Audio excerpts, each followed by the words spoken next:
that's my problem.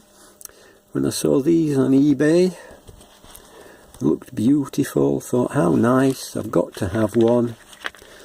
Look at it, 10 pieces, DC 1 to 5 volt worm gear, box motor and encoder, 10 to 150 RPM, £5.99 for 10 pieces, just about 60 pence each, from somebody called Lake XY 101.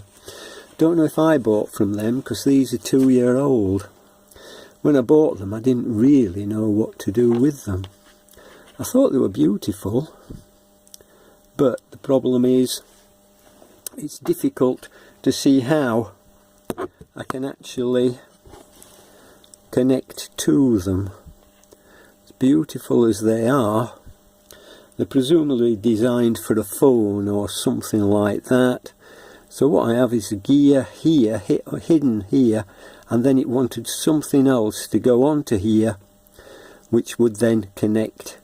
Maybe a camera, something like that, I don't know. Take it apart, what do we find? Well, yes, it's a worm gear. So if we can get it in just the right place, maybe. Yeah, there, that looks right. If I don't get cramp. Yep, I've got cramp. Oh, get rid of that. Right, so try again. Get it in the right place again. Get cramp again. So there's the worm. That turns this gear here, which turns this one. So there's the worm onto one, that onto one, which is, well, that's one set, 2 sets. One underneath there is 3 sets, and this one drives that, which is 4 sets of gears. So there's quite a lot of gearing down in there. As far as the encoder goes, I assume that that's this little 4-bladed device here, and that what happens is there's a hole there, so we stick a slotted opto through there, so as it goes round, each of these veins goes past the slotted opto. So that's your encoder. Brilliant, beautiful, but what to do with it? One of the things I tried was to drill out the centre of this gear, put in a tube, brass tube through, which went through it. Unfortunately, I don't know if it's easy to see, I've drilled my tube at an angle, which isn't exactly ideal,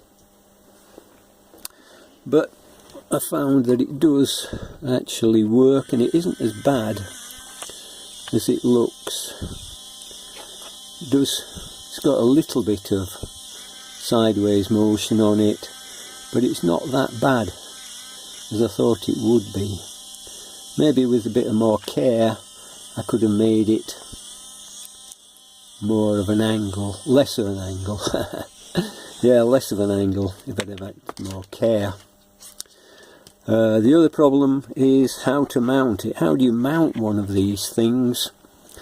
It does have a mounting hole there, and one at the end here. So my idea was to drill out the hole in the body,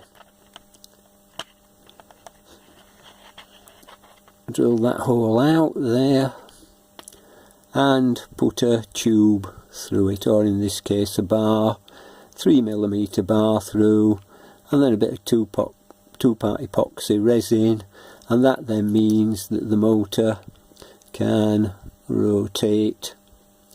Unfortunately, when I was doing this one time, the epoxy was a lot more runny than I expected, and it ran down into the encoder, and the whole thing then was quite useless.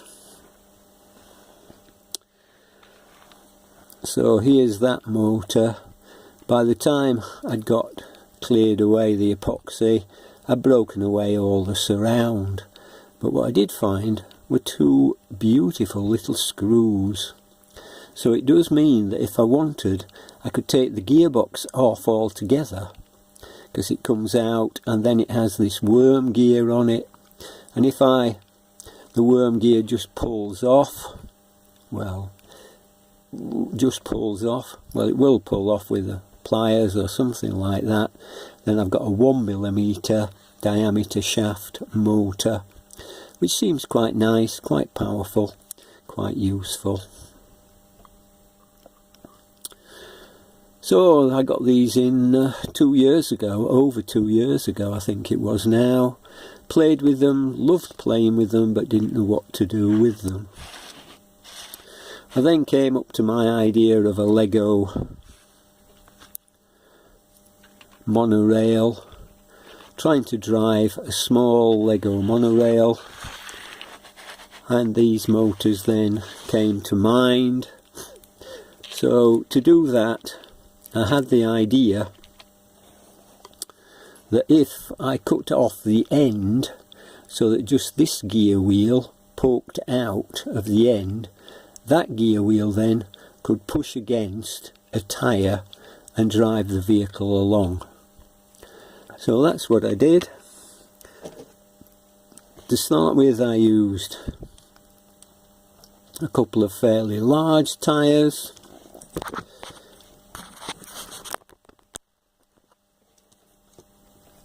Here, so the motor there, or the gear wheel, pushes against the tyre.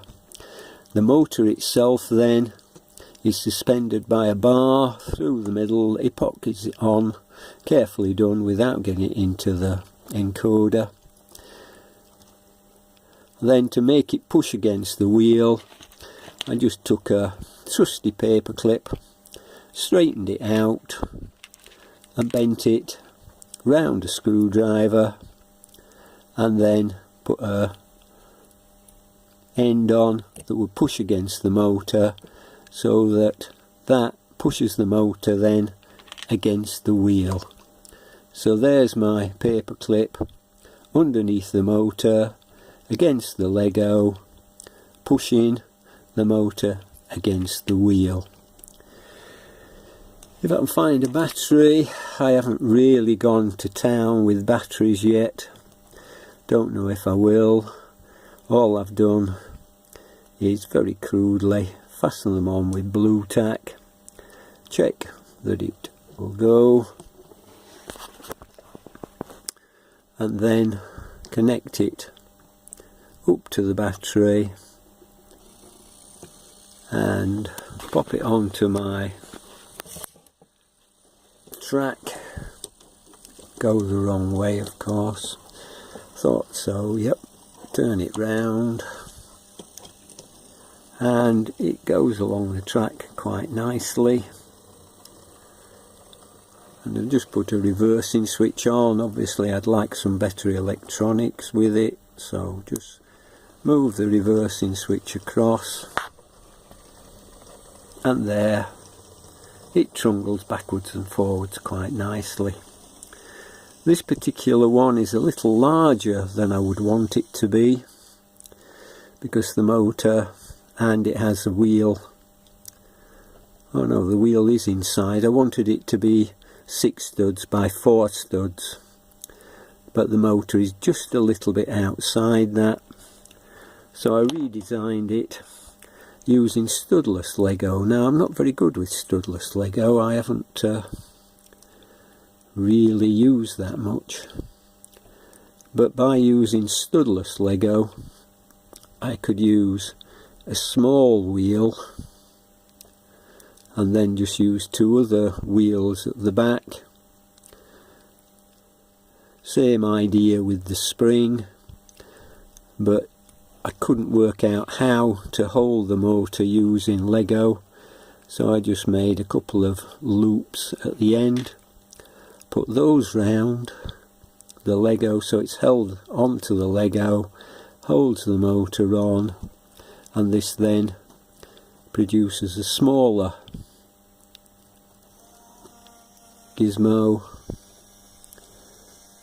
that seems to work equally well.